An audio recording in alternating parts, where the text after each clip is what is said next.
Something about to change. You know, I just take a moment and to look around every time I step on stage. So if y'all don't mind, let me just take a moment.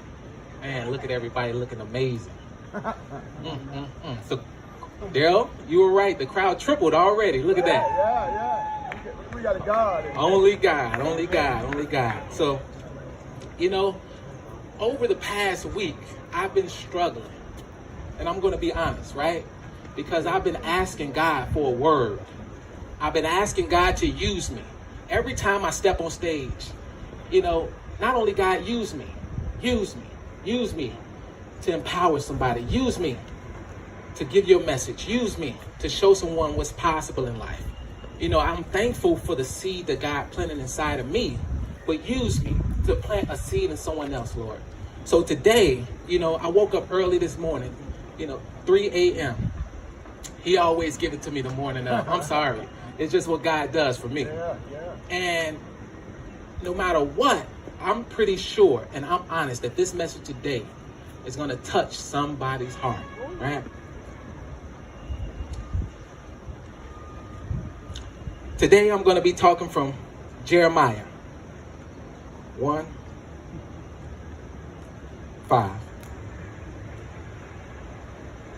Before I formed you in the womb, I knew you. And before you were born, I consecrated you. I appointed you a prophet to the nations. The message I want to talk to y'all today about is called predictable success. Predictable success.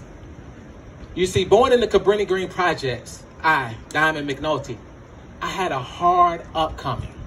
I'm talking surrounded by drugs, guns. The impossible, right? Impossible. You would have never thought that I would be where I am today, but only God. Because let me tell you, impossible. Even impossible says what? I'm possible. Isn't that funny, right? Even impossible says I'm possible. So just like God, he chose me, like he said, in the womb. Before he brought us out, he knew what he was going to use us to do. He knew who he was going to call us to be. Not only me, not God just choose me, he chose you. Every last one of us to make a difference in this world. That's why we're still here. That's why we're here right now. So with predictable success, if you know me, you know I'm laser focused, right? I just got to be honest. I am obsessed with success. I am obsessed with overcoming obstacles. I am obsessed with working around the clock to achieve all of the desires of my heart that God planted inside me, because God, he wouldn't have created me this way if he didn't want me to operate this way, right? Amen.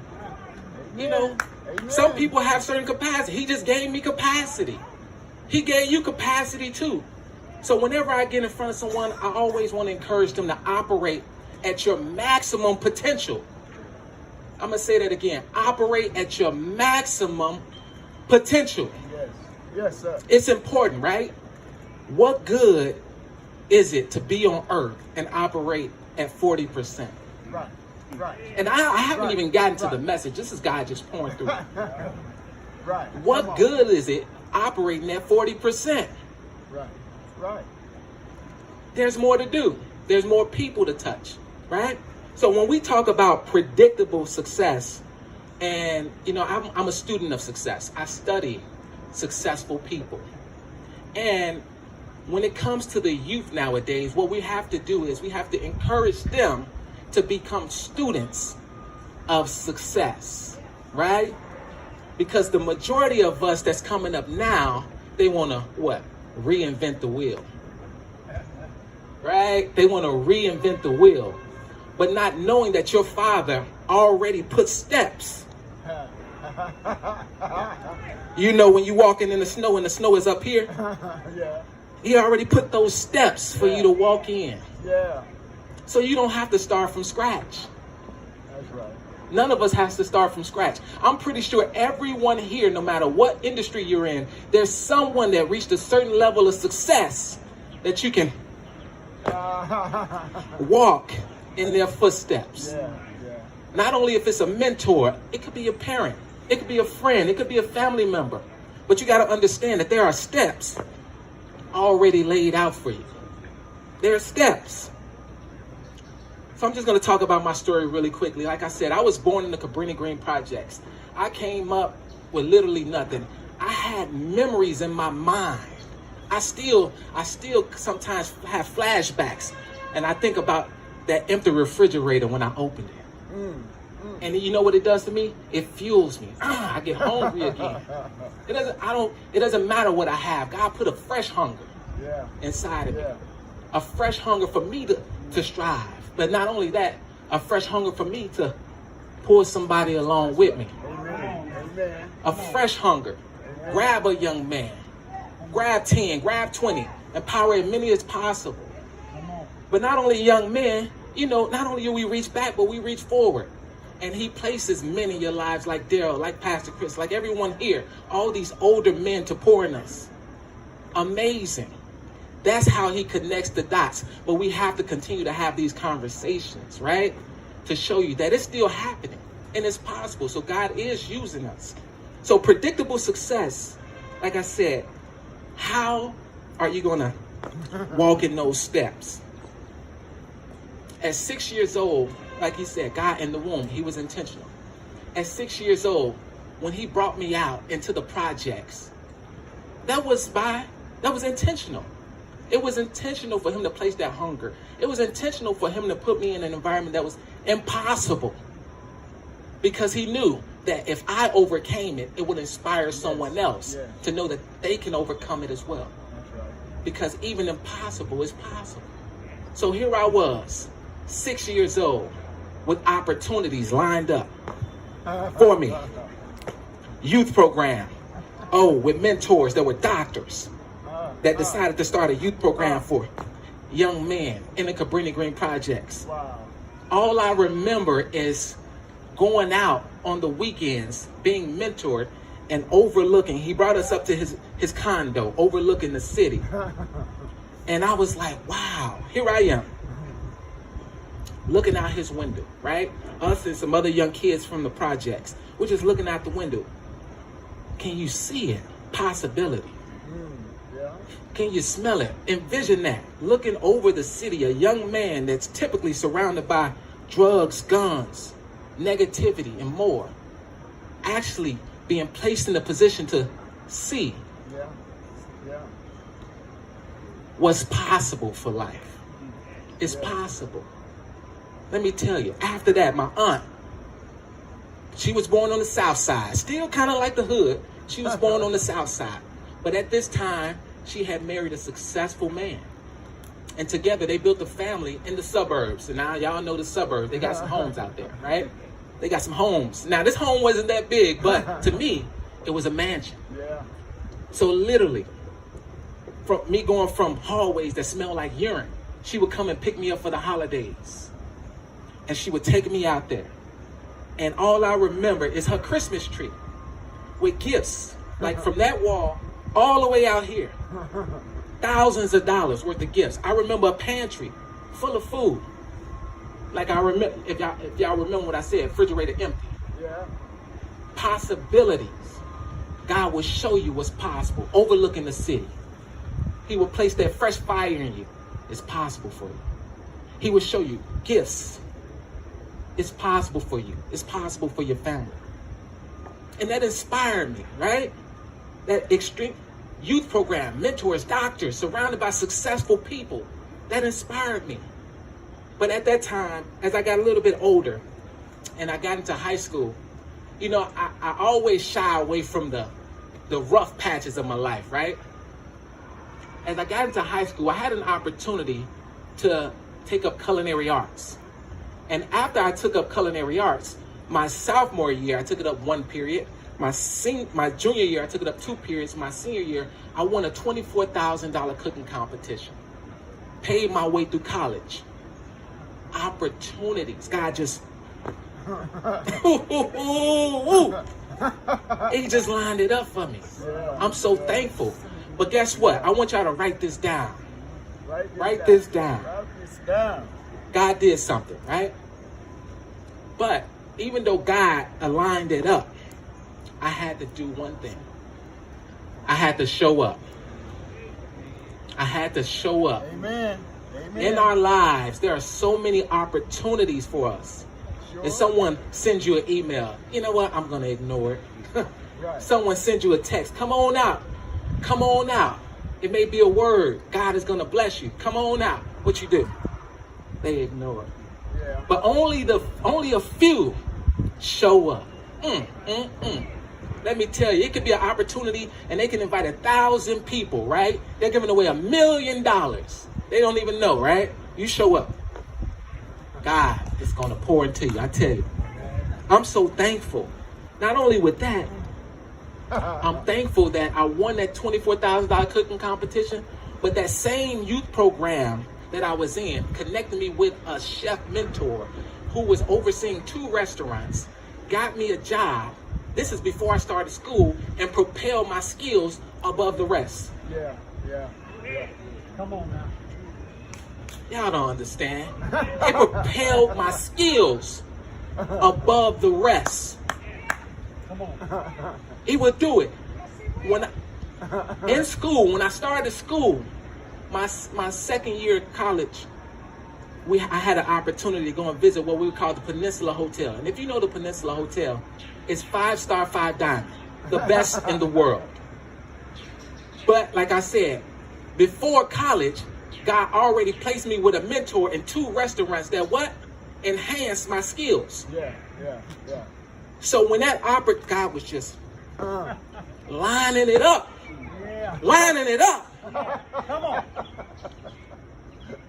When he connected the dots in my sophomore year in college, all I had to do was show up Amen. at the hotel. And when I showed up at the hotel, the chef of the hotel said, "Here's your list. Do this. Peel a case of potatoes. Speed. Already had it. Cut up these chives. Chives. Already had it." Every time he turned around, I was handing them something. Every time he turned around. So I left. I only could do a half a day because I had to go to work. Within the next 2 days, he called me and said, "I want you to do your internship here, and then I want you to work here." Woo. Yeah. So let me paint this picture. I'm still living near the projects. Yeah. Drugs, guns, but at the end of the night, I'm leaving the 5-star hotel Yes, sir. where chefs are looking like mannequins. We're walking around like this. Quality. God would expose you to the possibilities of life. Only you can pay attention to them, see them, and show up. Show up. Yes. I always encourage everybody to show up. Show up. So after that, like I said, I had some negative things happen in my life where I reached the age, and this is the target, right? 17 through 37. I reached that age of 17 plus, right? Yeah. So now, here I am working at this hotel. I'm making a lot of money because I'm working double time. I'm making more than most of the drug dealers are making in the streets. That's right. So I bought an all-white Magnum. Rick Ross said, every day I'm hustling. And I said, I want it. All-white Magnum. But the cops started pulling me over every other day. Wow. And I thought it was me. I'm like, something's wrong. Yeah. I'm buying business cards, my friends in music. I'm investing into their equipment. I'm doing it all, but it's legal, right? Right. Cops pulling me over every other day. The dots are not connected. I know it's legal. I know it's right. But the kicker was when I got a tip in the back of my mind. Now, let me paint this picture. So there's 3 areas of where I lived. So there's the project buildings here, there's the project buildings here, and then there's some other buildings here. Right in the middle would maybe a store. But all of these project buildings are different games. So I may be riding over here, I may have family over here, but a friend said they're watching y'all and they're planning on taking y'all out. Now this is a story I rarely tell. Somebody is plotting on you, no matter how legal you are, no matter how hard you worked, no matter what you've done in your life. Somebody don't like it. Somebody don't like that you are succeeding. Somebody don't like it. The cops don't like it, and somebody around you don't like it. Pay attention. So guess what? God. Ooh-wee. I got a phone call from my sister, literally within a month. And she said, D, you should come visit here. Me in Louisiana. I went to visit her in Louisiana. And it was so peaceful.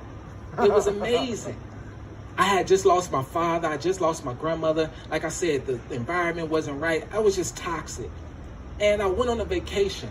And on that vacation, she said, D, I know who you are. The way that you think, D, you come down here, you're going to be rich. Money ain't everything.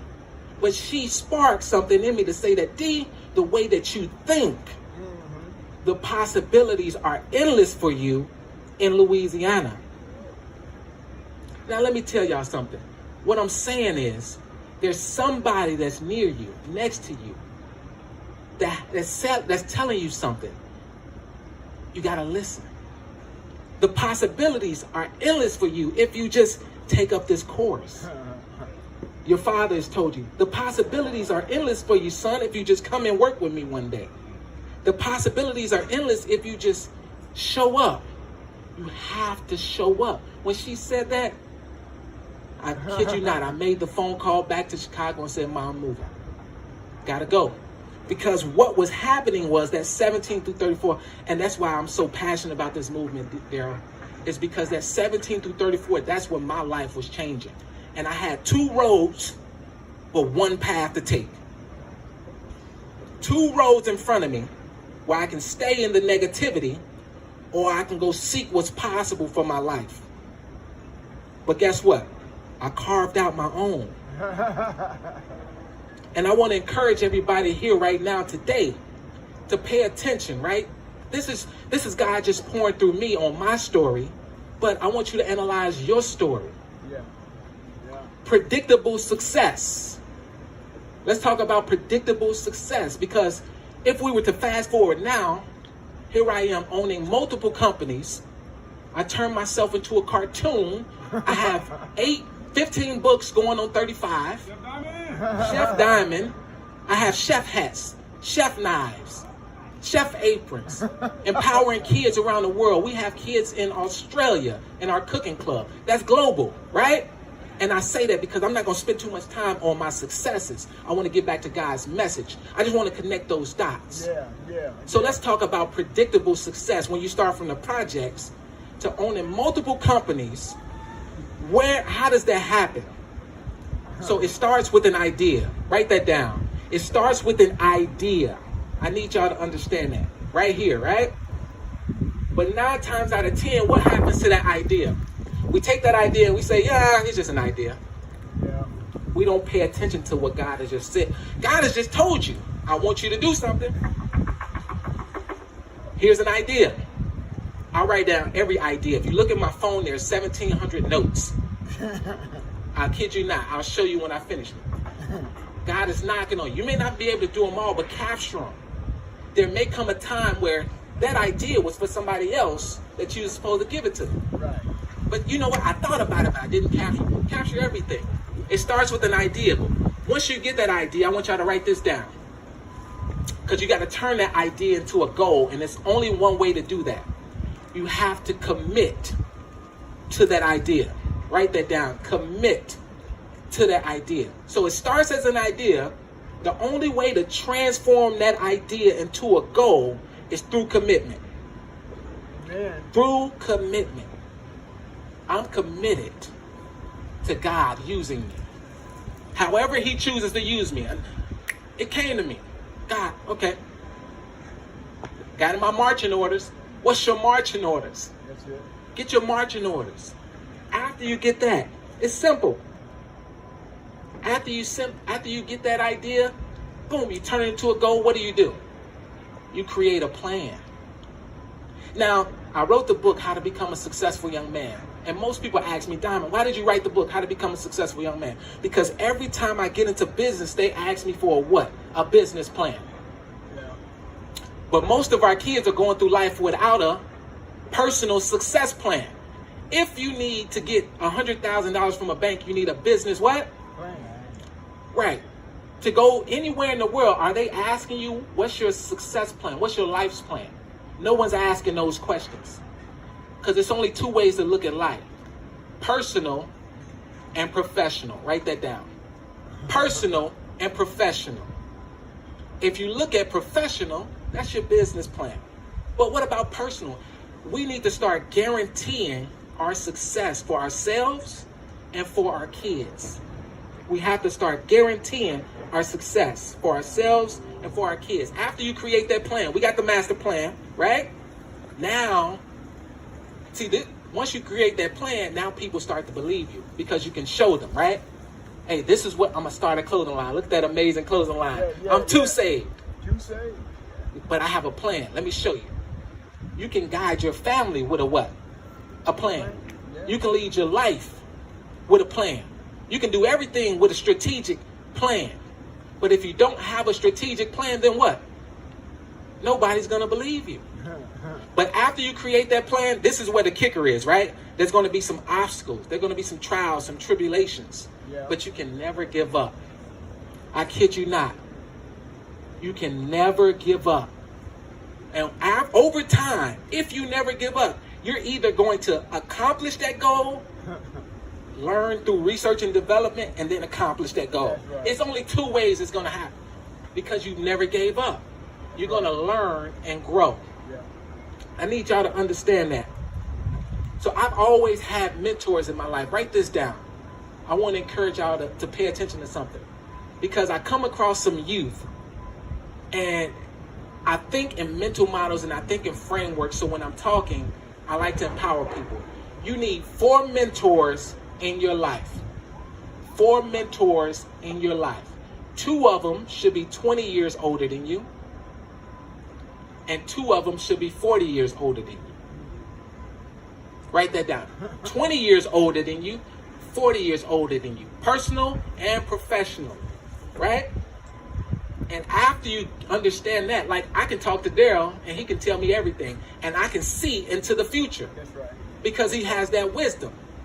I can talk to Pastor Chris and I can see, because you can see okay, they're guiding you. Because you have to walk in what? Other people's footsteps. I'm not trying to reinvent the wheel. You have to read books. Everything you're interested in, read a book on it. If you're interested in business, because that's somebody writing what, creating what? The steps. Yeah. The steps. So today, just that alone allows you to create predictable success. It's extremely easy, just like that. But I want y'all to ask yourselves 2 things before I leave here today. 2 things. First thing, what did God plan for your life? Yes, sir. What did God plan for your life? Now, I can tell you my journey. I can tell you my story. I can tell you my passions. I can tell you everything about me. Connection. But let's talk. What did God plan for your life? So I want to give y'all a quick framework on that. This is how I think about life. Faith. Because if you can't measure it, it doesn't matter. How are you measuring your faith? How are you measuring your family? How are you measuring your finances? How are you measuring your fitness, your health? And how are you measuring your friendships? Just that. Yeah. Faith, family, finances, fitness, and friendships. So whenever I'm feeling unaligned, I don't have to wonder what's off. Hey, is my faith off? Nope, that's good. It's only 5 things that I can measure it with. Once I checks and balances, everything else is all good. Second thing I want to ask you yourself is, what does your success look like? What does your success look like? I tell you, when you land on your deathbed,